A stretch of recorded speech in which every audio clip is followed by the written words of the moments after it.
Hello, and welcome to another episode of The Collector Strikes Back, episode 9. And I am pumped up. Situation number 9. That's right. Blowing my mind. Yes. Episode 9. What's up, buddy? I'm good, man. How are you? I'm great. Yeah, man. When you text me about this episode, I was like, "Yep, let's dissect one of our favorite characters." I know it's your favorite character. It's my favorite character, but I mean, you like him a lot too. So, oh man, enough to buy a Boba Fett hoodie, right? Yeah. I mean, yeah. I didn't even go that far. So I'm excited that you actually went to the apparel this time. It's about time. Oh man, I love Boba Fett. I mean, Darth Vader was so iconic, but I think Boba Fett holds his own against him. One of the most loved characters in the Star Wars top 5. Yeah, of bounty hunters of all time, he is number one. Oh yeah, he's ranked number one. He's ranked number 1. Look, they're looking for him right now. Yeah. Even though he left us, he's still around. That's the Boba Fett siren alert. I mean, where do we begin with Boba Fett? I mean, he was in The Empire Strikes Back, and he only had between Empire Strikes Back and Return of the Jedi, he only had 5 lines.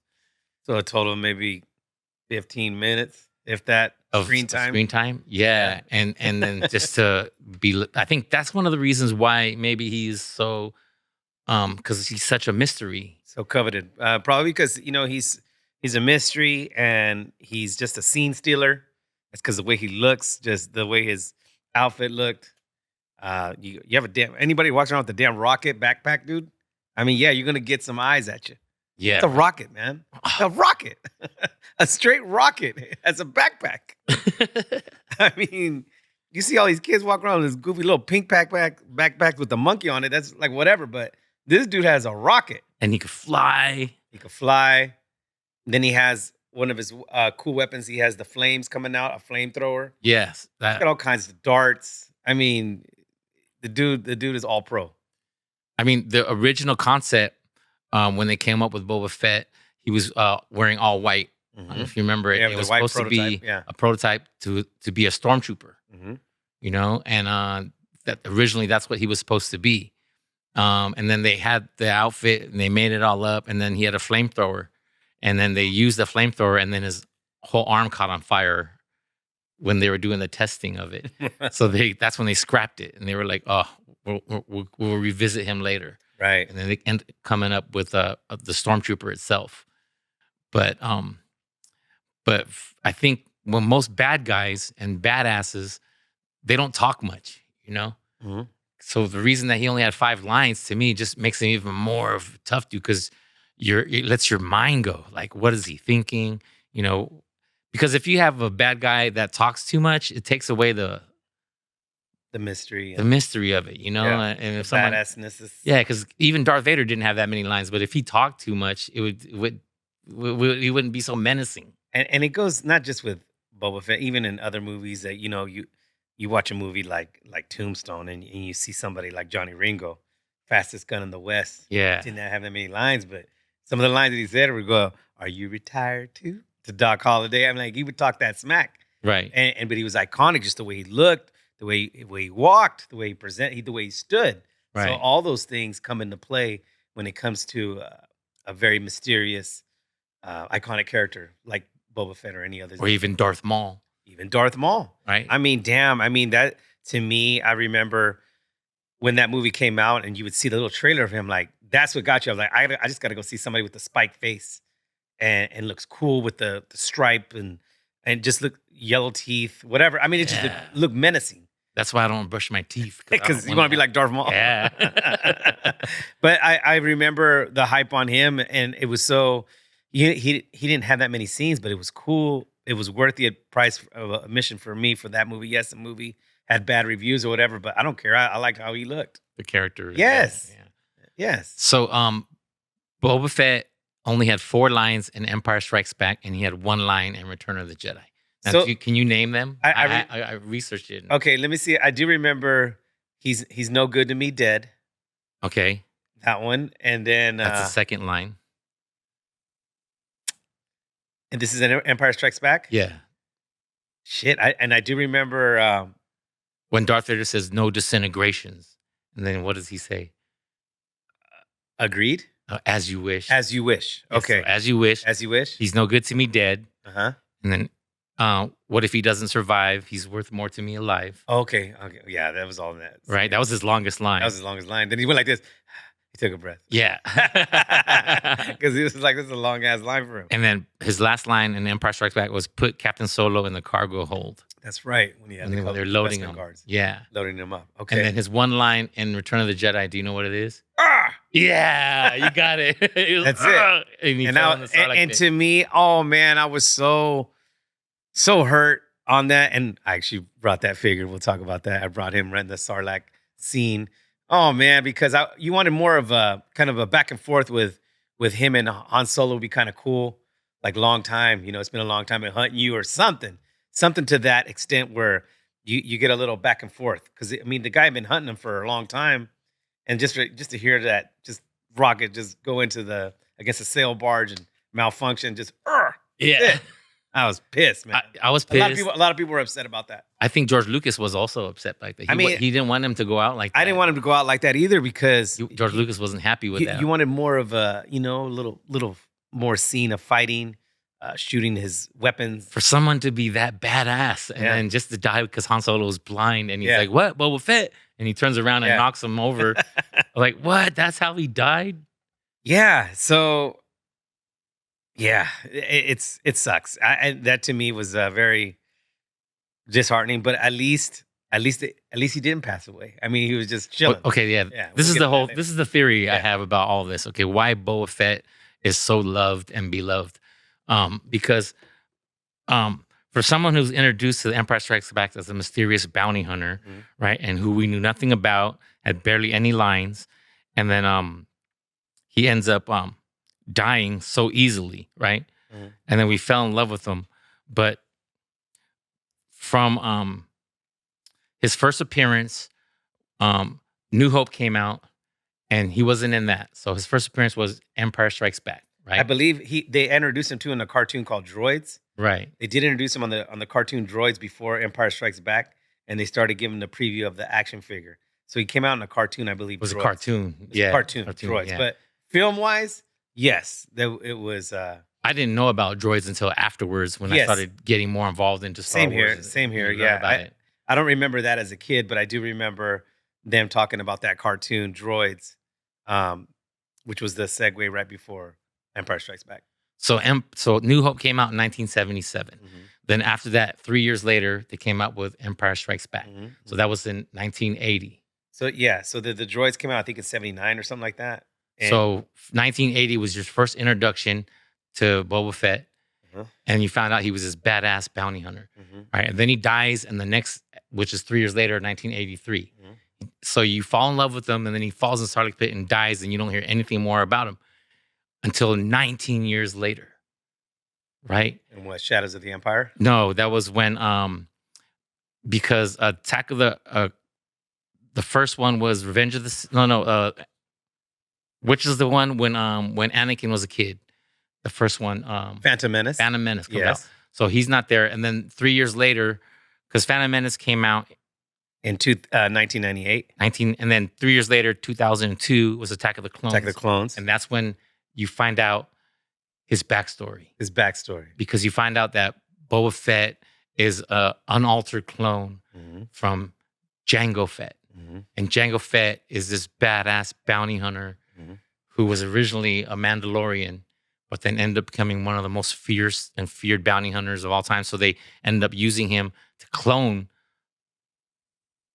the troopers. The clone troopers. Yeah. The clone army. So what Lucas did was originally Boba Fett was this all-white character, was supposed to be the stormtroopers, put him on the back shelf, and then they made up the stormtroopers. And then when they did the origin of Boba Fett, it turns out that he was really directly involved with becoming the clone troopers because his dad, well, not dad, direct clone, Jango Fett. Yes. His baby daddy clone. Yeah. Right? Baby daddy clone. Clone daddy. A clone daddy. Yes. So that's not till 19 years later that you find out he's Jango Jango Fett's unaltered clone, Boba Fett. Mm-hmm. So we learned about him 19 years later, and you just find out his origin. So then the next episode is 3 years later. His dad dies and gets his head cut off by Mace Windu in the Battle of Geonosis, which is one of the cool scenes. Like I said, a lot of people did not like Attack of the Clones. I get it, but that one scene was cool. There was a lot of battles going on there, and Mace Windu just offed his head, man. Yeah, but and it shows him holding his dad's head like that, holding the head. But there were other good scenes in that movie when he fought against Obi-Wan on that planet where the clones were being. Remember, I forgot the name of that damn planet. The water planet, right? Yeah. Where it was raining and stuff. And, where the clones made. Where the clones were made when it goes, do you want to see your product, General Kenobi, whatever. But so he had a couple of scenes, but. So if you're a fan of Boba Fett and he dies and you're bummed out, and then you have to wait 19 years later till you hear his backstory. Because after those first 3 were made, it took many years before they started to make, the original one, right? Mm-hmm. So then you wait 19 years and then you find out he's a clone. And then you don't find out later for another 19 years when they make the Book of Boba Fett, because that came out in 2021, the Book of Boba Fett. You find out that he survived the Sarlacc pit. And see, and it was weird because you and I had spoken about this before on the Shadows of the Empire magazine or whatever, the comic book. They show, I believe it was one of the comics where Dengar is the other bounty hunter who's one of the original bounty hunters in Empire Strikes Back, helps him out. Yeah, helps him recover from the Sarlacc pit. They had to rewrite that. Yeah. And then all of a sudden you see Boba Fett in Book of Boba Fett. All of a sudden he's using his rocket pack to get out of that damn pit. Right, because there's the comic book version and then there's the canon version. That's what canon is. What is cinematic, right? Right. So anything that's done in the movies or TV series or anything is canon. Okay. So he, so imagine your favorite character and then you don't find out 19 years later. You have to wait to find out his origin, and then you have to wait another 19 years to find out that he survived. I mean, so that's almost 40 years of backstory and backstory waiting delay. To find out, backstory delay, right? Yeah. So then you end up falling. I end up falling in love with Boba Fett even more, and to find out that he's alive was incredible. And then not only that he survived, he gets robbed by the Jawas. They take his armor, right? And then he gets saved by the Tusken Raiders. Jawas. How sick is that, though? The Jawas were shady Mexicans, mechanics and thieves. They took his armor. They took his armor, man. They took all his stuff, and then they what's the name by it? That Cobb Van. Yeah. Yeah. He ended up having it, right? Yeah, he ended up getting it, trading it for some gold or money that he had that Jawas wanted. But the fact that Boba Fett was trained by his dad, Jango Fett, who was the most feared bounty hunter, and then he ended up getting his traits. And then on top of that, he gets trained and he learns the ways of the Tusken Raiders.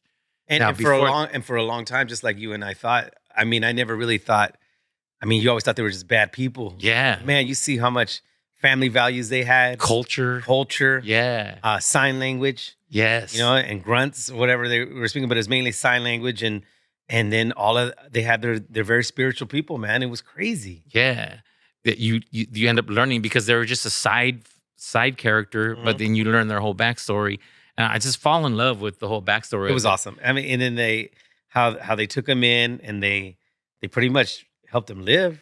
Yeah, and then he's such a warrior that he trained them, and he helped them to defeat the spice trade. Yep. Right. Yeah. And so it was a symbiotic relationship because he helped them and they helped him, and man, it was cool, man. I didn't see that coming, but that's the genius of these new writers that are there. Just, he is. Look, just taking over, and it's the same dude that whoever plays that character that was in Attack of the Clones, right? The guy who plays Jango Fett. Yeah, I forgot his name. Timo. I can't even pronounce it. Morris or something like that. Yeah, man. All that stuff. It's and we were just talking with Solomon. it is our favorite. To me, that's my favorite one so far that they've I mean, I like a Mandalorian a lot, of course. Everybody likes Mandalorian, but that one I didn't see coming, and it was cool. Yeah, Mandalorian kind of stole the fire from the Boba Fett series.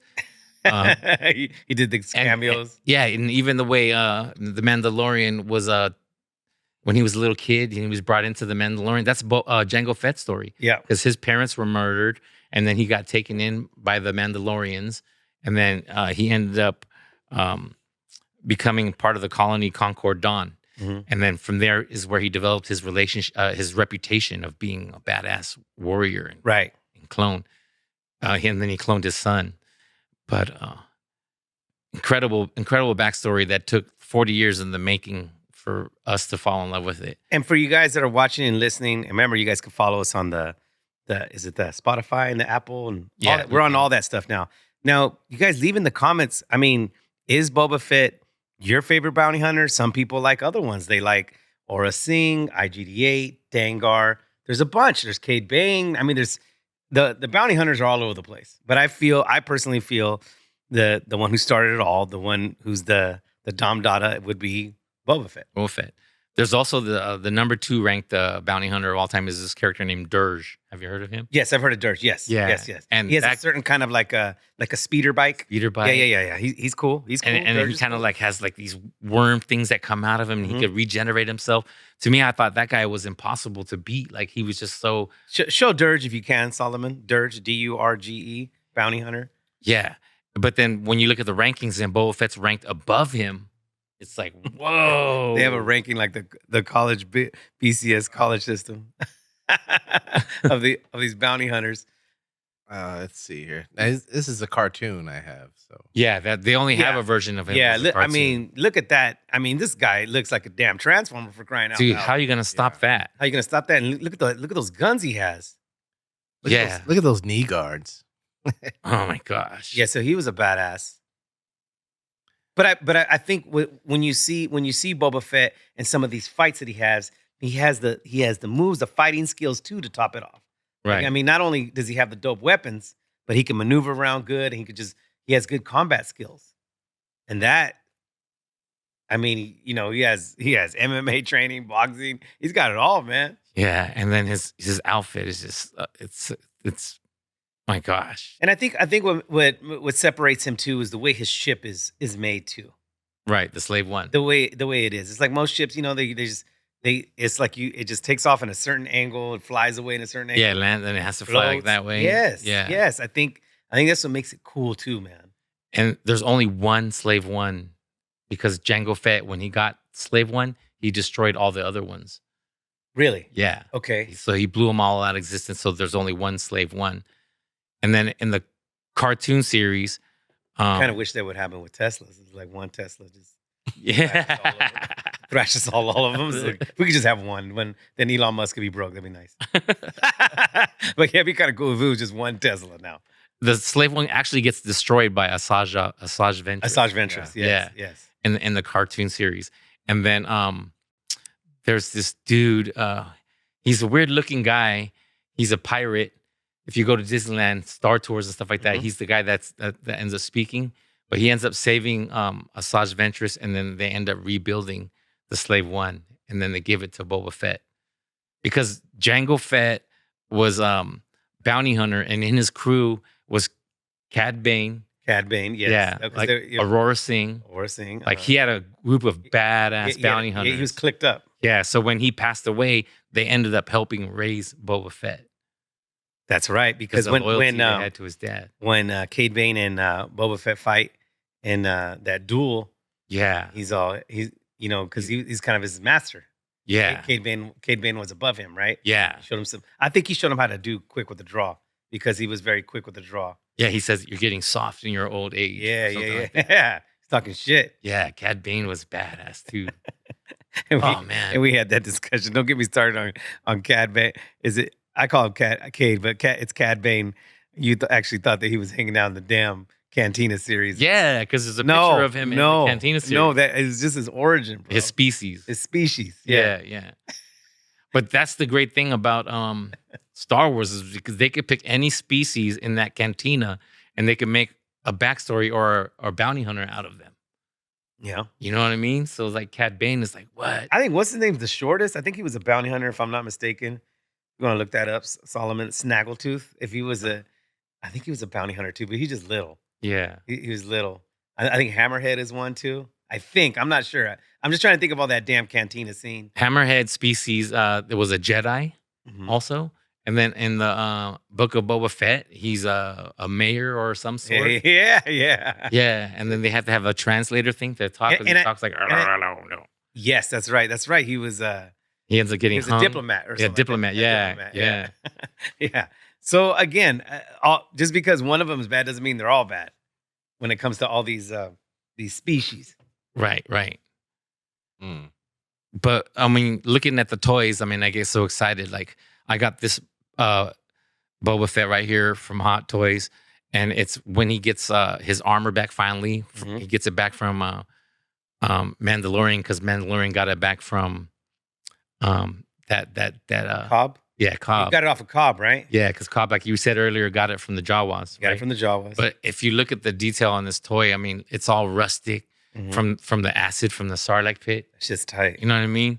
And then Boba Fett's wearing black now, whereas before, like in all the toys here, it's like a gray. But this is in tribute to the Tusken Raiders. Tusken Raiders. Yeah. So now he's even more evolved. It's like learning Brazilian Jiu-Jitsu, and then you learn all these different other moves. It's like mixed martial arts. Yeah. Like Bruce Lee, before he died, was learning to incorporate Brazilian Jiu-Jitsu into his Kung Fu.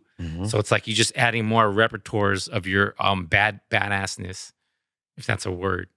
No, I mean, I think that's really cool. You're right. I'm just noticing that the details on those figures.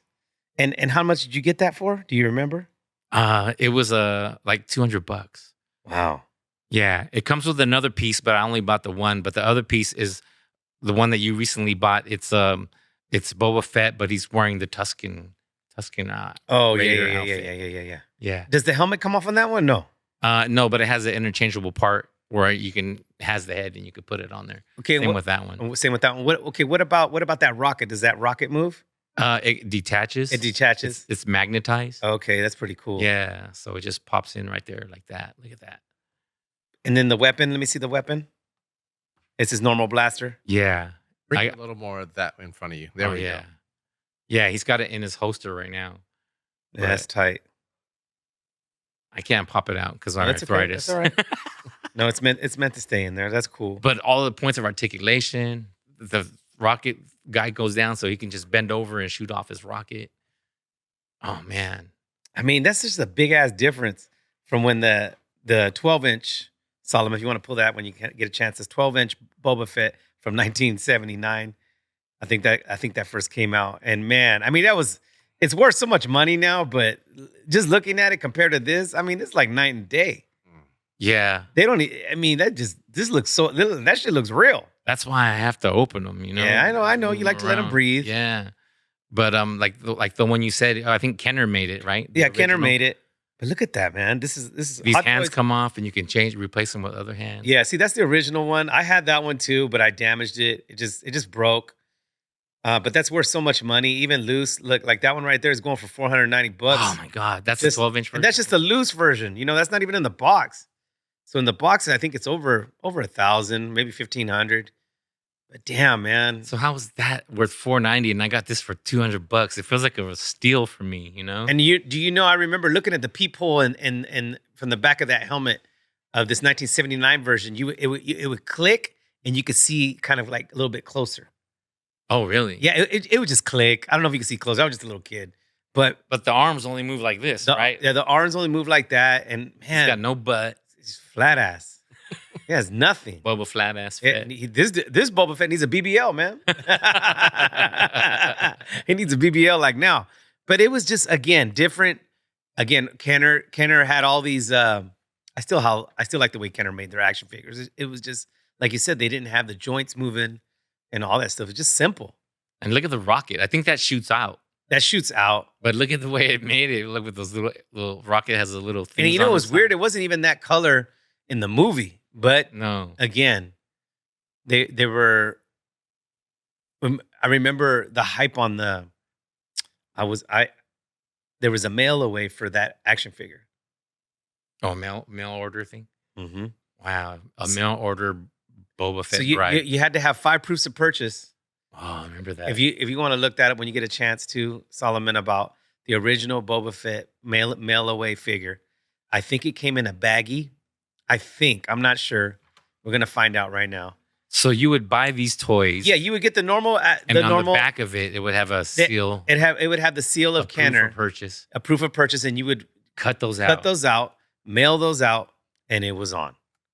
Dang. So obviously that's the original one right there. That's a refurbished one because that's I think that came out from the vintage collection. But the original one, there was a mail away where you had 5 proofs of purchase, and it was good to go.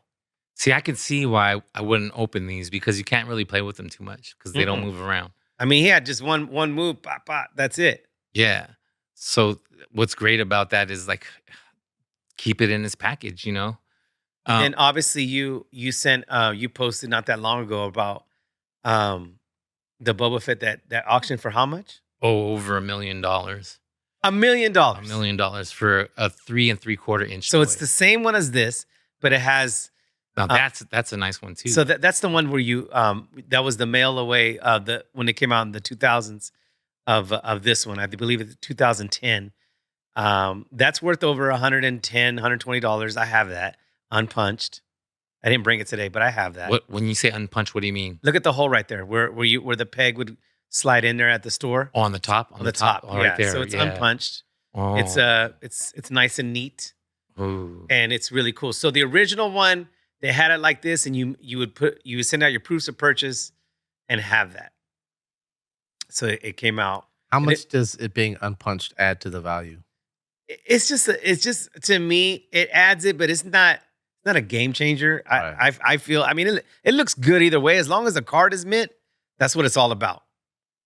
But this was the biggest deal in the 70s, right? Leading up to the Empire Strikes movie, everybody and their mother wanted this action figure. So when they released, if you want to look that up, how they had the mail away in 1979 Boba Fett, I believe it came in a bag, but in that little white box. This goes back to the whole 19 years of not knowing what happened because now you can have him as a toy. And you can have him do more than 5 lines, and when you play with them, and you can have him, do your whole thing, right? But when you have this piece like this right here, yes, this is the 6-inch version, right?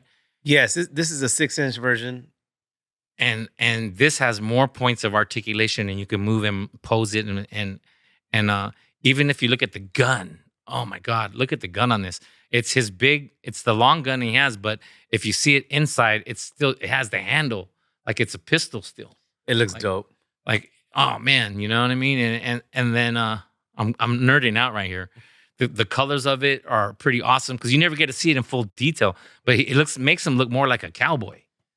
He looks really cool. I mean, the dude is just it's just. Do we even have the camera on it right now? I think we do. Yeah, we do. I'm trying to get that right there so you can see the glare. But I mean, even the pistols, like it's like a burgundy color. Like, oh man. How do you not open this, bro? I want to open it right now in front of you and just let me look at it again.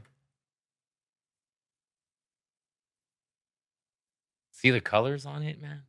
And the gun, it's got a pistol handle. Like, no, we ain't open it.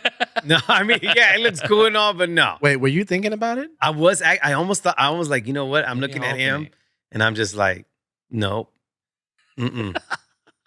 But you know what's weird? If you look at that's the Boba Fett right there. There we go. Look, see, that was 2010. Look how much it's going for. $299. I have that.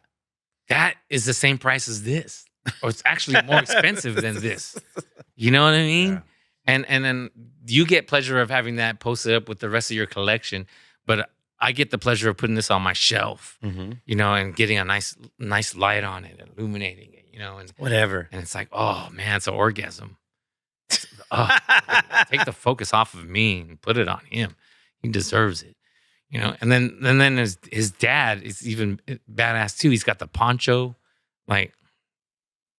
Yeah, you know what? Talk about this one right here for a second. Now, tell our viewers where you got this and what this one.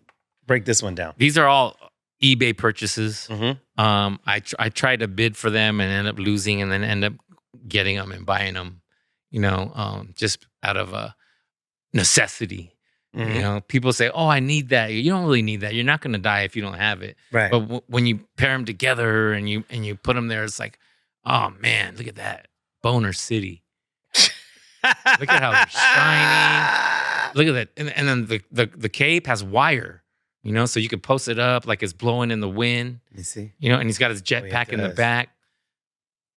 Yeah, that's fire, man. Yeah. I didn't know that he had like these little protectors too on the feet too. Yeah, and they shoot rockets. Mm-hmm. Like you see it in the Mandalorian. Boba Fett gets his armor back and he's like posts his foot up on a rock and then rockets come out of it. Yeah, yeah, and it's all right there too. It's like these yellow pads. Oh man! So again, with these figures, like how happy I am. I know you are. With these figures, I mean, some for you listeners that are out there and viewers, do you guys prefer the 12-inch or the scales, or do you guys like the 3 3/4? I'm obviously a 3 3/4 person. Edwin likes the scale stuff.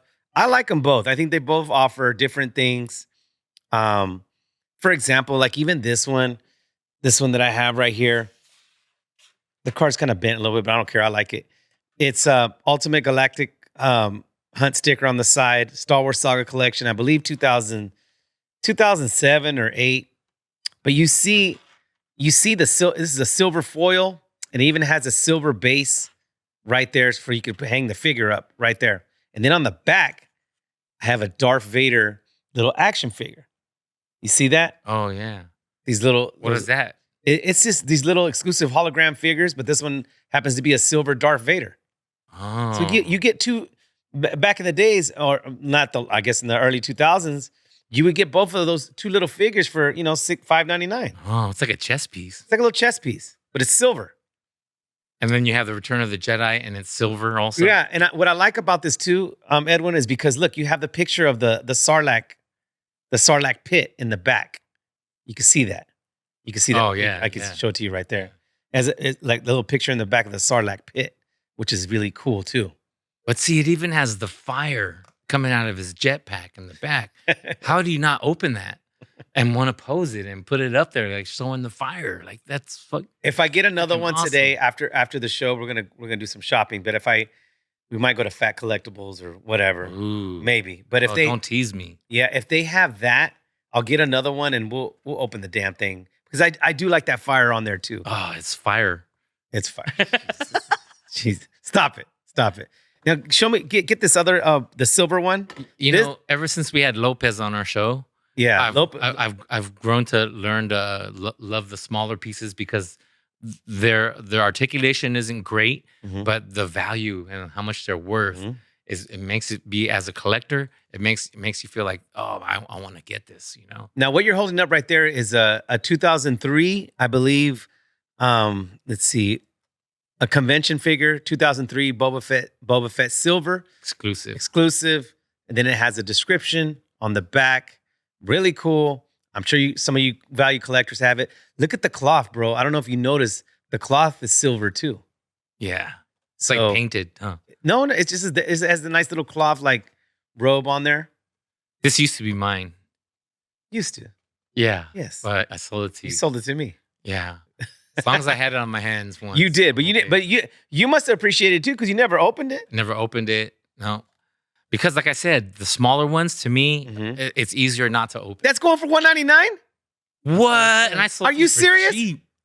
Yeah, it says 2003 Mexican convention. Oh, that's the Mexican one. Wait a minute, but I think this is it. Oh no, this is. Oh yeah, no, that one says Edades. You're right. Why is everything made in Mexico better? Because it has cartel ties to it. Because that's cartel ties to it. Wow, there might be some. Yayo. I was feeling like I got ripped off right now. That thing might be made of yayo anyway. Oh dang. Okay, look. It looks pretty much the same. It's the same thing. The only difference is it says hecho it's in Spanish. It says edades, ages, instead of ages, it says edades. Oh, that's only the ages? Look, it says convention figure too. I have that. We have that on this one too. Figure 2003. The only difference between this one and mine is that it's I want to take this back now. Too bad. No backsies. $200.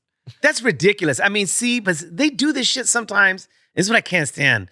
And we were just talking about this the other day when I showed you a picture of the misprint. Yes. There was a misprint the other day, you guys. Edwin sends me a picture of, well, actually, it was about 3 months ago. I'm at the store and I see this action figure that had a different name on the packaging. Like the figure was the figure that said the name, but the picture in the background was another character. Right. And it was from the Black series or whatever. And he's all, let's just put it back. And now... you sent me a picture of the Mandalorian, and then I had the picture was that frog guy from the series. Yeah, and they were selling it for like $290 and with 18 bids on it. Yeah. So to all the collectors out there, if you see a figure with a different card back, get it and sell it because it's worth some damn money. Or hold on to it. Or hold on to it, or it has value. Because it's rare. These companies mess up sometimes by putting the wrong figure in the right figure in the wrong package. Right. Right, wrong, right. Right, wrong, right. Right, wrong, right. Damn, see, that just goes to show you. See, we're just showing this simple ass figure right here. And Mexico done messed it up and said, you know what? ¿Sabes qué? 199. So they have some of those like made in Japan too, right? Mm-hmm. They have other prints like that. So are those worth a lot of money also if you get them? Like how is Mexico not? It's different from Japan. Like I feel that if you can get an action figure from a different country, I think it's kind of cool. I think it's neat. And even when we had Lopez on here, remember he had Meccano and then he had some other Hanna-Barberas from Argentina. Yeah. I mean, I think it's kind of cool. And I think it does add value. It's just different. If you can get it, get it. So I think like Lopez, we got to stop. We got to broaden our horizons when we look for toys because he's talking about going to the Midwest and finding stuff because he was actually played out on Frankenstein's now. He's like, you can only get so many things, but if you want to find true vintage stuff, and he's right because just like when you and I go, we go to the vendor. We only go to 5 spots now that we know and like. Yeah, but he said you got to go look for yard sales. Yard sales. Yeah, people that are like that are old and maybe their husbands passed away and they just want to get rid of that collection. Like that's when you'll find real gold. I mean, I'm with that. I mean, I think we could start keeping an eye out for things like that, or even swap meets. Obituaries. People that died. We got to plan shows around like the Midwest where we could potentially and that would be I guess Midwest. That would be Iowa, Kansas, all that stuff, right? Yeah, yes, those little cities. Not cities, big states. Yeah, places that we gotta search for toys beyond the outer rim. Beyond the outer rim. So we have options, and I feel when it comes to it, to us, for you and I, we enjoy going to the stores and going for the hunt because eBay's cool, whatever. But sometimes you're going to it's an auction. Yeah, that's what you're going against somebody all the time. There's little tricks and traits that we have to maneuver around. But I like finding stuff just like you. Yeah. And I think eBay, the purpose it serves now is to get an idea of what's out there and what the value is. So then when we go hunting, we kind of know. Yeah. Like because there's that Sabrine Wren TIE Fighter that's all graffitied out. Yeah. That we found out on eBay. It's going for like $75-$80. And it's like a $5 purchase, but you can find it in Ross. I mean, so now we go to Ross and we look for that we're going to Ross at least 3 to 4 times a week when we're losers, bro. No, because they restock the shelves. We go there. Remember, it's Ross, GameStop, Target, Walmart. We had somebody told us that they have stuff at Best Buy, but I personally have never seen stuff at Best Buy. They have a few. They have a small selection. But for like the figures that we're looking for, even the 12-inch or the scale or even the 6-inch. I haven't seen them if they're out there. Hell, I remember they used to have stuff at Spencer's, bro. Spencer's, but yeah. Is that store still open? I think so. Well, we might have to start hunting over there again because I remember Spencer would always have Star Wars figures too. JCPenney's has stuff too. JCPenney's? Yeah, they have a whole Disney section and toys, but they're like way over. They're way in the back, and they'll even say Toys R Us on that shit, right? Yeah, I think the little Toys R Us section. Yeah, they have a Toys R Us section. I mean, it's just different times. I mean. Obviously, when we were growing up, it was the Kmart no longer carries. Oh no, is their Kmart still open? No, they went under, right? Yeah. They don't exist anymore. I don't think so. No. Okay, so But You're all trying to find toys in Zodies. Yeah, I remember growing up. We had Kmart. We had Woolworth. Was there a Gemco? A Gemco. Yeah. Gemco, Zodies. Mervin's had a little toy section. Yeah. Mervin's. Sears. Yeah, man. I mean, all these places have all these places went belly up. Why? Don't come back. Not to mention, they actually had toy stores too. Well, yeah, they had that FAO Schwartz, KB Toys, and Toys R Us. Yeah. Man, the good old days. Toys R Us. I mean, I miss Toys R Us too. Shout out to Toys R Us. I would take my nieces and nephews there, and we would just play in Toys R Us, because they didn't get mad if you moved stuff around and they had toys and you can do stuff like and then not even buy anything. That's probably why they went out of business. Shout out to comedian Romerick B1 used to work at Toys R Us. Oh yeah, yeah, for a little bit. Yeah, I was dating a girl that worked at Toys R Us one time. No shit. It was the happiest time of my life. Really? Yeah, she would find toys and then put them aside for me. Was she pretty? She was cute, little Filipina chick. But you're just using it for the toys. I don't know. She had some other good skills too. Yeah. But yeah, it was one of those times where why did I break up with her, man? So when you wanted a gift, you just say which aisle, right? You just say aisle. She knew what I liked, and she had 2 jobs. She was hardworking. She worked at Costco also. So I was getting toys in bulk. Damn, man, that's cool. And I think at one point too, I think Costco had some Star Wars toys too, right? Yeah, they have books too. They had books. Like yeah. But again, I mean, not to go off subject, but when it comes to the stores, those are the ones we've been hitting up lately. GameStop's kind of cool because they have their little GameStop exclusives. But obviously, Amazon they have some Star Wars exclusives. So we just have to be on top of it.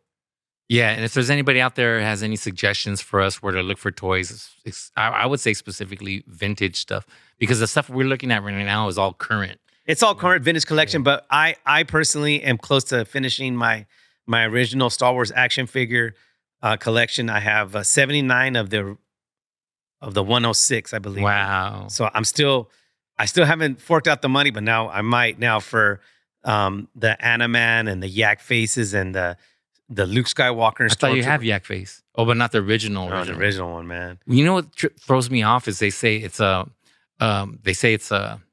vintage, but it's not vintage. It's a new packaging, call it, right? Because there's right now what I'm collecting is the Black Series, right? But then now there's a vintage series, right?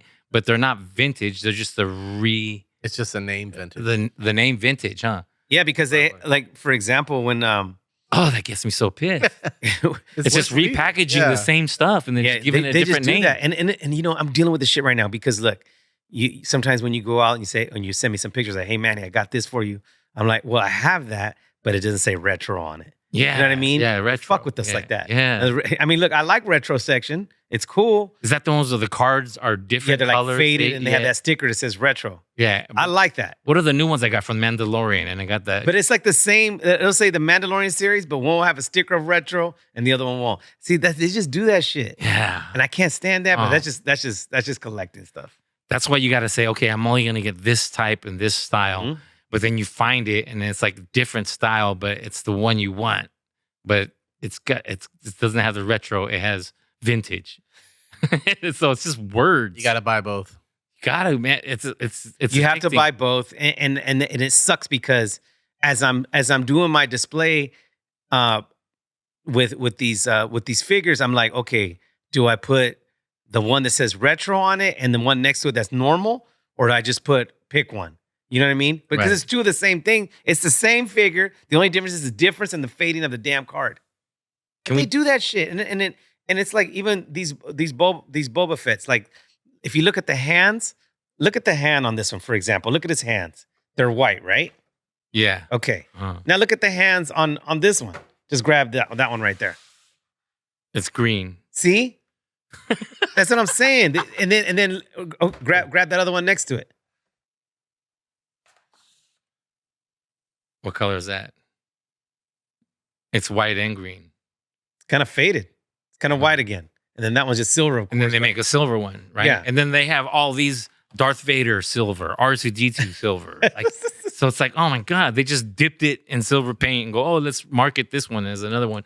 But we'll call it the 2003 anniversary. So that's another thing. They have the 40th anniversary. They have the 50th anniversary.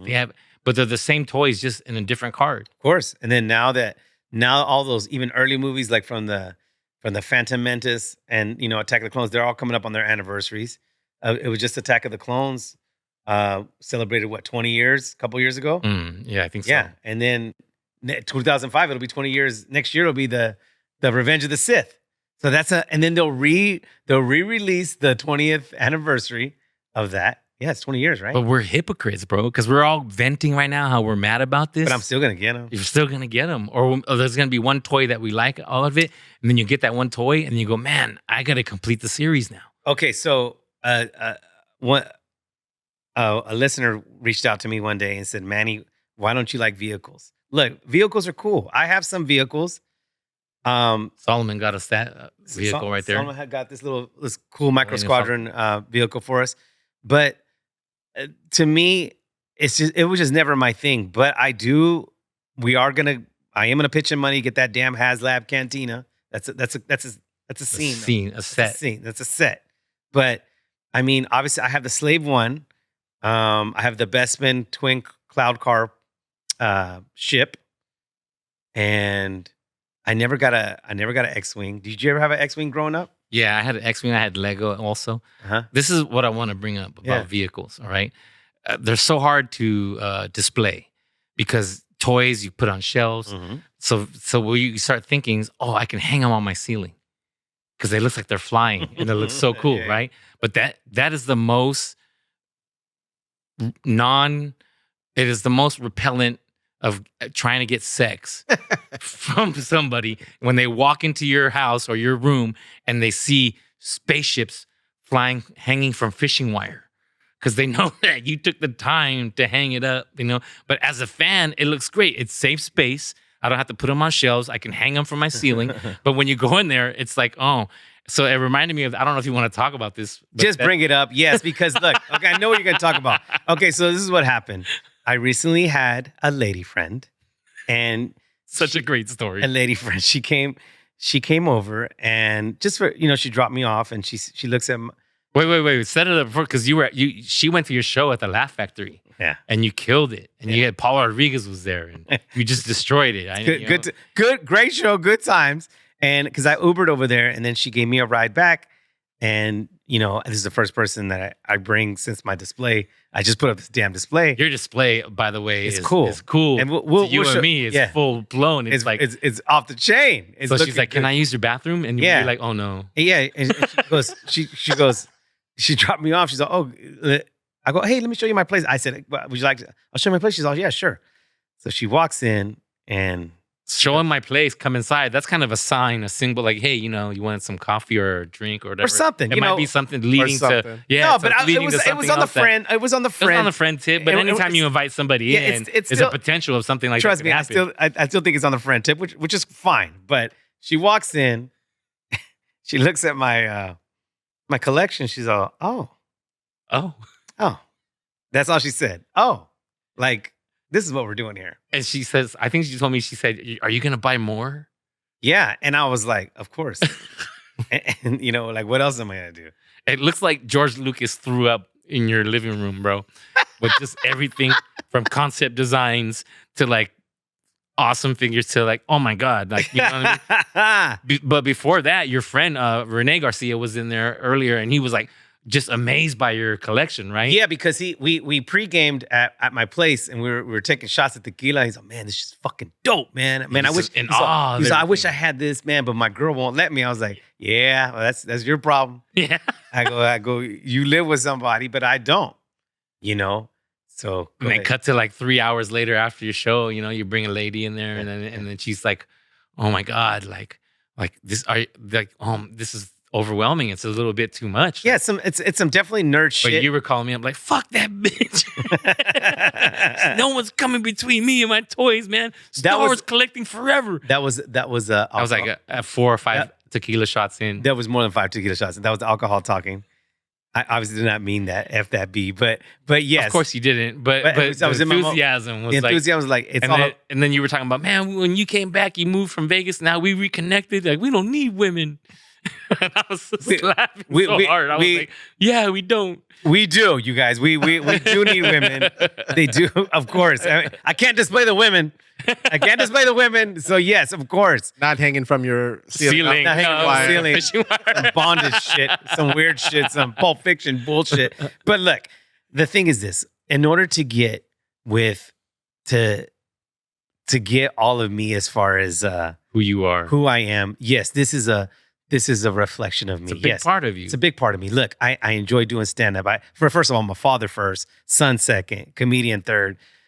I don't know. It could be collector third and then comic fourth, at the pace I'm going. But yes, we are about the toys. And a lot of people don't understand this. Yes, I'm a nerd and I love it. But who cares? Like, nerds are cool, man. I mean, it's got to the point you got to embrace it, because some people have different addictions. Like you could be on cocaine or speed or heroin or something, like you spend your money on strip clubs or whatever. This is pretty innocent, It's not hurting anybody. It's not hurting anybody. It's just hurting and our it costs game, money. maybe. It's not like it's just, we're just doing it just for, whatever. No, I mean, this to keep up with the collecting and keep up with these current toys and even old school toys, because I just looked this up the other day, man. I don't know if you know, since the vintage collection came out, the re-release of all these figures in the early mid 2000s, I looked at the price the other day. It's over $38,000 now. Wow. And some of those are worth more than the old ones. I still like the other old ones better, but it just goes to show you that some of the value, it's just like with football and baseball and basketball cards. Like some of these newer cards are worth more because they have certain signatures or whatever. It's the same thing now with these damn. I think toys. that the females or your significant other will come around eventually. Like Lopez came in here and he was talking about how his wife at first was against it, but then when she saw the value of some of these things and how much they're worth, she jumped on board, and she actually enjoys going with him now. Yeah, that's kind of cool. Hunting for stuff and looking for things. Just things. Also, like if you're a sports fanatic and you dedicate your Sundays to football, and maybe your lady might get jealous, and because you're hanging out with your friends and camaraderie. Yeah. But then eventually they jump on a board, and now she's wearing your favorite team's jersey. Yeah, and just they're in hanging, her panties. You know what I mean? or hanging out at the game. Hang out at the game, going to the game with you. And it's an event now. That's the same. And the same thing goes with these damn toys. It's like, it's an event now. It's like, whether we go to toy shows or whatever, and it turns into something. It's like people are into everything, man. We talk about it. Pokemon, anime, whatever you're into, be enthusiastic about it. Don't let anybody bring you down. Like, if you want to collect and that's your thing, do it. By all means. By all means. And if the person that you like, they don't want to be down with them, then don't. Just they're not down for you. Yeah, because like some women could be into running. And then they just want to jog, and then they want to take you along, and you might not want to do it, but you start doing it because you care about them, and so it shows you meet halfway. You know what I mean? And then like I recently went on a date, and then this girl ended up buying me some toys. And that's cool. And I was like, what? Like, from not being accepted or whatever, now she gifting me with Star Wars toys. What's up. I was Hell like, yeah. what? That's cool. See, that's the kind of stuff. But again, there have been people that I've known, other collectors, that they've had arguments with their loved ones because they're like, hey, when are you going to stop? Like, no, this is who I am. Accept it. Some people, it's just the way it is. I've talked to vendors at Frankensons, and a lot of the stuff they end up coming up with is because, I got married and I had to sell this. My wife wouldn't let me do it. And he said those are some of the saddest people going into getting rid of their collections. Like you could tell they don't want to do it, but their wife is making them do it. Like, right. Hey, we need a washer and dryer. And if you could sell these toys and make some money off of it. No, we need to eat. You're like, nah, man, we ain't eating. Nah, man. No, just kidding. No, that's different. No, I hear you. I mean, I understand that. Like, it's not, yes, I collect, but yes, I'm not prioritizing when it comes to right, like you said, it's life necessities. Yes. It's on the pecking order of my life. This is probably number 4, but it's starting to move up higher. You know what I'm saying? Yeah. Because as a single man, you and I've been single for a while. You like, this is cool. Like, I don't have anybody saying, well, why are you buying this? Why? I can just go buy the damn thing. Yeah. See, and I moved back in, and I'm living with my brother. Mm-hmm. So now, like, I gotta buy stuff, and then I gotta hide it in the garage. I know. And I gotta cool. I gotta wait till he goes to work, and then put it away because he's just gonna be, you want more shit? You have too much. What about your bills? And what is your brother into though? He's he's not really, he's into like fitness and stuff like that, but he doesn't really collect anything. Yeah, that's fine. That's fine. Not everybody can, but and that's what's cool about some of these guests that we had. Some people that we didn't know collected stuff. So now, again, we're gonna keep on bringing guests too, mainly from the entertainment business that we know, or even just some. Like we had Lopez. He was just a friend of ours, but we're gonna be bringing people that have the same passion for their toys and a zest for life, I guess. Yeah. And his story was pretty amazing because he was an addict, Yeah. And then these toys and helping him look for toys is just it's helped him through his sobriety, and it makes him appreciate life more. Yeah, which is good. And again, you have to. It's balance. It's balance, like within the force, balance within your life, balance with just everything. Now, what a great way to tie that in. Right, Yeah. right. Balance. It's always about balance, you guys. Yeah. But we're excited to do these episodes, and like I said, we're gonna keep on bringing the content to you. You guys got to follow us on all those Apple, Spotify, YouTube. Subscribe. Share our reels, all that good stuff. Yes. So what do you got going on? Well, this episode that we're doing actually is going to drop on the Friday of Comic-Con. Mm-hmm. So we will be there this weekend. Manny's there tonight, Friday, and then I'll be there on Friday also. But then Saturday and Sunday, taking my daughter, so she's going to do a little cosplay. She's being Princess Leia. I bought her the wig with the bun. Nice. And she's got the white dress. Hell yeah. So we're gonna be at LA Comic-Con, you guys. For those of you guys that haven't got your tickets, we hopefully you get them. We're gonna be out there in effect. Also, Friday, this Friday, October 4th, I'm gonna be at the Stand Up Club in Bellflower. Edwin's gonna be there. Yeah, I'll be at the Bellflower. Who else is gonna be there? George Perez says he's gonna stop through. And Jay Valentino. So we're gonna have a good time. That's in Bellflower. Also for Comic-Con, we have new shirts coming out. It says Collector Strikes Back. So if you guys come, we interview, you subscribe to our podcast, we'll hook you up with a free shirt. And then also my other dates, I got October 11th and 12th. I'll be at Las Vegas Wise Guys with George Perez. That's the new Wise Guys Club at the Town Square. And then October 18, 19, I'll be in San Diego American Comedy Club. And there's a couple of new toy stores that I found in San Diego. Yes. That we're going to go check that out. We're going to go check that out too. We're going to probably film some stuff, get about, because they have the whole section behind the counter is all their vintage stuff. Yeah. They have like 3 or 4 shelves of just all the new stuff. And it's pretty amazing. We got to check that out. And then I'll be in Laughlin at the end of the month, October 23rd through the 27th at LA Comedy Club in Laughlin. So now you guys know. Thank you guys again for everything. And thank you guys. I know we talked a lot about Boba Fett today, but we just had to. That's our dude. But we're going to have different figures that we'll be talking about and different just storylines. You know how we do it, man. But thank you guys. Yeah. And today, Boba Fett was our guest. Boba Fett was our guest. That's it. And he didn't say much because when you leave it to the mystery, it just brings out more of the character. Shout out to Solomon, the man behind the scenes. Without him, things wouldn't be able to be happening. That's right. Appreciate that. Shout out to Solomon, the man, the myth, the legend. And Podcast Place. If you guys want to get a podcast together, definitely look up Podcast Place. We recommend it. It's been nothing but 100% all love since we've been here. That's right, you guys. So please, we'll see you guys soon. Episode number 9, situation number 9. Thank you for watching our Collector Strikes Back. Peace. May the force be with you.